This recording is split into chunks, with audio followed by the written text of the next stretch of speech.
మీ business ఏదైనా మీ ఊర్లో promotion చేయాలంటే అది సుమన్ టీవీతోనే సాధ్యం. ఇప్పుడే సంప్రదించండి. ఈ రాష్ట్రంలో ఒక విధ్వంస ప్రభుత్వాన్ని, అరాచక ప్రభుత్వాన్ని తరిమి కొట్టాలని చెప్పేసి ప్రజలందరూ కూడాను ఏకపక్షమైనటువంటి నిర్ణయాన్ని ఇచ్చారు. దానిలో భాగంగా తెలుగుదేశం సారథ్యంలో ఉన్నటువంటి ఎన్డీఏ ప్రభుత్వం, తెలుగుదేశం, జనసేన, బీజేపీలు ఇచ్చిన వాగ్దానాల్ని నెరవేర్చేందుకు ముందుకు వస్తుందని చెప్పి తెలియజేస్తున్నాం.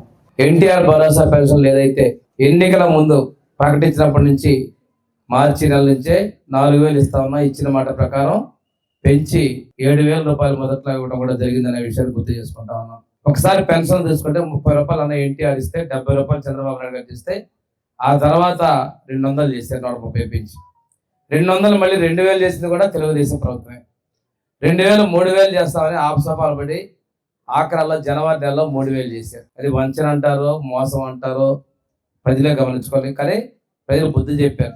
ఆ తర్వాత 4,000 వికలాంగుల పెన్షన్ కూడా 5,000ని 1,500 3,000 చేసింది కూడా తెలుగుదేశం చంద్రబాబు నాయుడు గారే. 3,000 మళ్ళీ 6,000 చేసింది కూడా తెలుగుదేశం ప్రభుత్వమే. ఈరోజు మంచంలో ఉన్నటువంటి వ్యక్తుల కోసం 15,000 రూపాయలు ఇచ్చింది కూడా, వీల్ చైర్కి మంచానికి ప్రజలు వాళ్ళకి ఇచ్చింది కూడా ఎన్డీఏ ప్రభుత్వం అనే విషయాన్ని మేము తెలియజేస్తున్నాం. 1వ తారీఖున పేదల సేవలో ప్రభుత్వ నిర్ణయంతో ముఖ్యమంత్రి గారు ఇచ్చారు. ఈ రోజున మన ముఖ్యమంత్రి గారు కూడా పర్చూరు నియోజకవర్గంలోని పెదగంజం గ్రామాల్లోకి కొద్ది గంటల్లో రాబోతా ఉన్నారు. పేదల కోసం పేదరికాన్ని రూపుమాపేందుకు వస్తున్నారు. ఈరోజు చూస్తే ఒక ఇంట్లో 6,000 వికలాంగుల పెన్షన్, 4,000 వృద్ధాప్య పెన్షన్ ఇవ్వడం జరిగింది.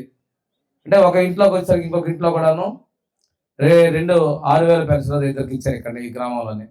ఇటువంటిది సామాజిక దృక్పథంతో పనిచేసేటువంటి నాయకులు శ్రీ నారా చంద్రబాబు నాయుడు గారి విషయం మీకు తెలియజేస్తున్నాం.